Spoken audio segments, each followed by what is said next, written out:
And we are thrilled and honored to have our next guest. But I do want to say something because people will say, they're going to complain about this. They're going to say you should have both candidates on. Well, Reverend Solomon Kinlock Jr. was scheduled, in fact, to start the program. Okay. And they called us and said he was not going to be able to make it.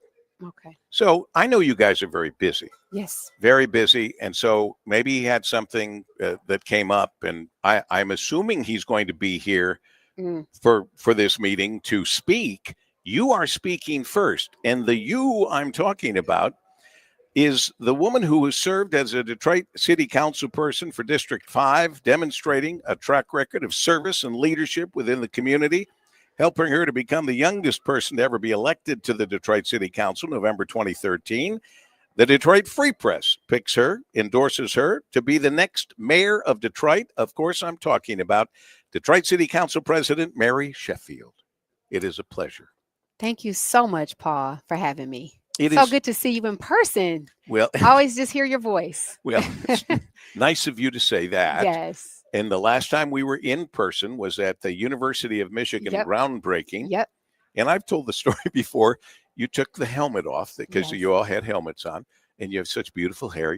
I don't blame you. If I had beautiful hair, I probably wouldn't put it on, but I don't. And you were walking. I said, "Excuse me, Council President, do you want that helmet?"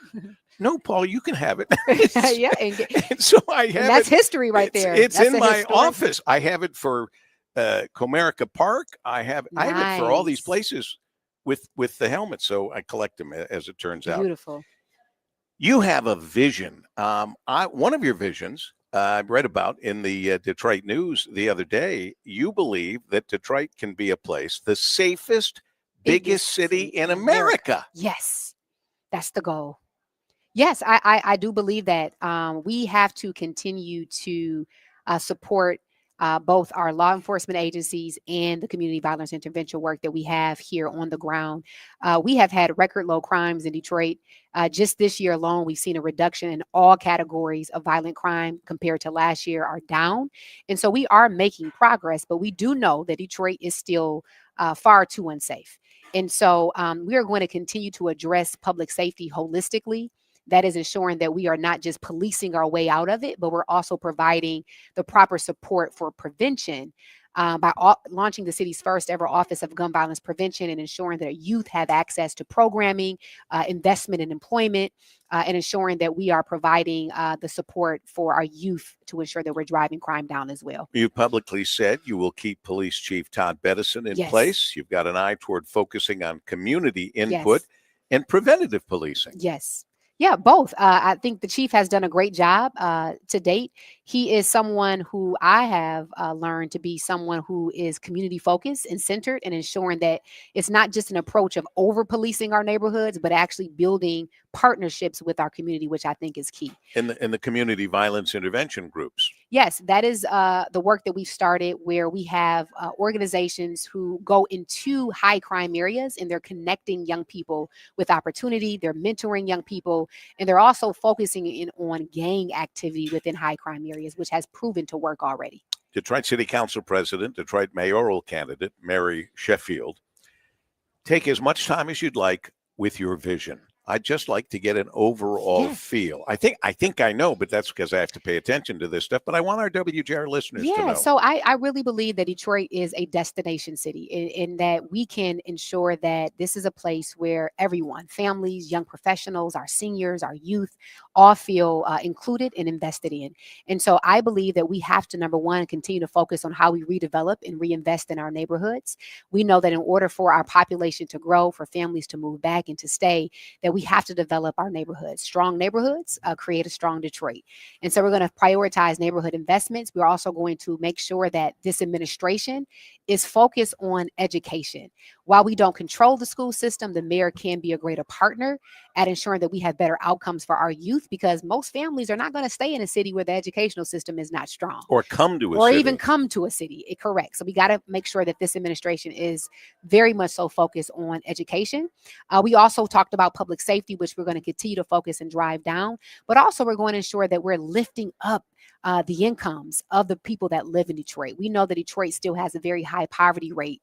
And so we want to ensure that we're providing livable jobs, providing workforce development opportunities, and actually investing directly in people to improve their quality of life in Detroit as well. You've been a very good partner to Mike Duggan, the Detroit City Council. We didn't always have that. The Detroit City Council seemed to always be fighting with the mayor over the last many years that I've been around paying attention.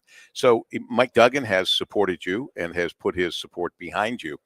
I honestly sense from you, City Council President, an energy and an excitement. You really seem to be raring to go.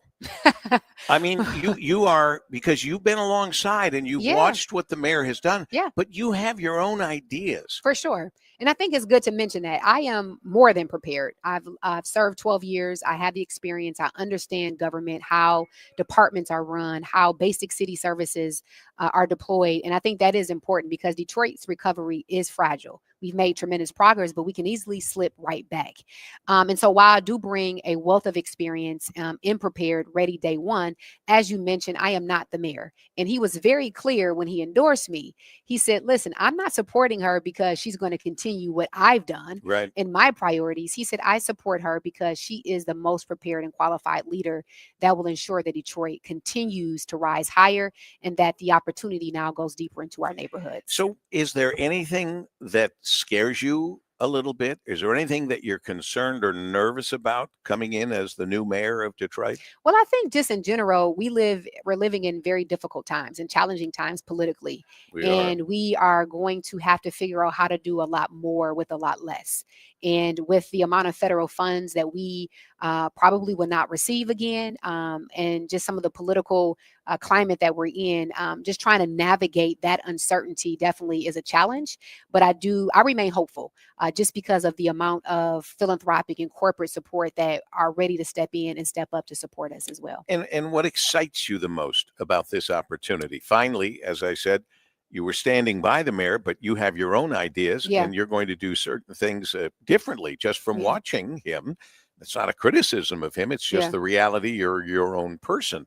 So what excites you about the opportunity the most? Yeah, I would just say this, the ability to make major changes that directly impact people's lives. And while I was serving on the city council, I pushed a very progressive, people-centered agenda, and being able to elevate some of those issues now in the mayor's office, I think is what we need in the city. So whether it's the issue of poverty or homelessness or quality housing in our neighborhoods, I'm very excited to be very bold and innovative in my approach that can bring major changes to the city. Well, I wish you the best of luck. Thank you, Paul. I appreciate it. I find you to be a very believable Thank you. I appreciate that. And worthy candidate. Thank you. Detroit City Council President, Mary Sheffield, Detroit Mayoral Candidate, and one of the keynote speakers here today. It's the 2025 City of Detroit Mayoral Candidates at the DEC, the Detroit Economic Club. Thank you, ma'am, so much. Thank you. Thank you, Paul. Good to see you. You as well.